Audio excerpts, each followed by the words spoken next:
भगवत गीता में श्री कृष्ण सिर्फ कर्म करने की प्रेरणा देते हैं। उनके मुख से निकले गीता में काफी सारे श्लोक जीवन दर्शन का एहसास कराते हैं।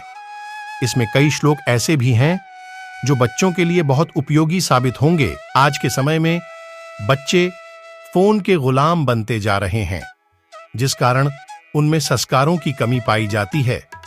ऐसे में उनके परिवार वालों को उन्हें गीता के ये श्लोक पढ़ाने और समझाने चाहिए। इन श्लोकों से उनमें सकारात्मक ऊर्जा का प्रवाह होगा। बच्चों की आदत होती है कि अगर वह कोई काम करते हैं तो उन्हें उसके परिणाम का बेसब्री से इंतजार रहता है। ऐसे में यह श्लोक उनके बहुत काम आ सकता है। इस श्लोक का अर्थ है कि कर्म पर ही तुम्हारा अधिकार है, कर्म के फलों में कभी नहीं। इसलिए कर्म को फल की इच्छा के लिए मत करो। विषय वस्तुओं के बारे में सोचते रहने से मनुष्य को उनसे लगाव हो जाता है। इससे उनमें कामना यानी इच्छा पैदा होती है और कामनाओं में बाधा आने से क्रोध की उत्पत्ति होती है। इसलिए कोशिश करें कि किसी चीज के लगाव से दूर रहते हुए कर्म में लीन रहा जाए। बच्चे किसी चीज को देखते ही उसकी जिद करने लगते हैं और न मिलने पर जल्द ही गुस्सा भी हो जाते हैं।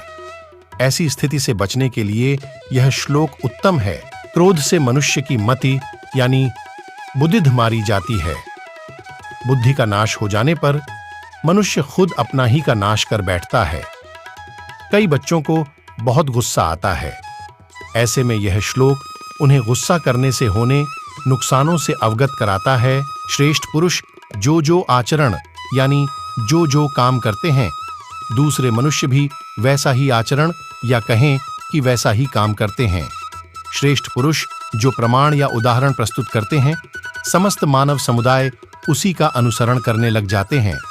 यह श्लोक अच्छे आचरण के फायदे बताता है, जो बच्चों के लिए बहुत उपयोगी है।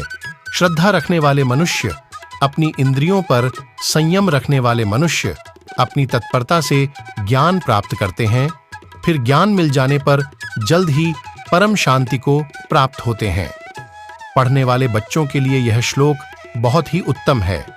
यह उन्हें एकाग्रचित होकर अपने लक्ष्य की ओर ध्यान लगाने के लिए प्रेरित करता है।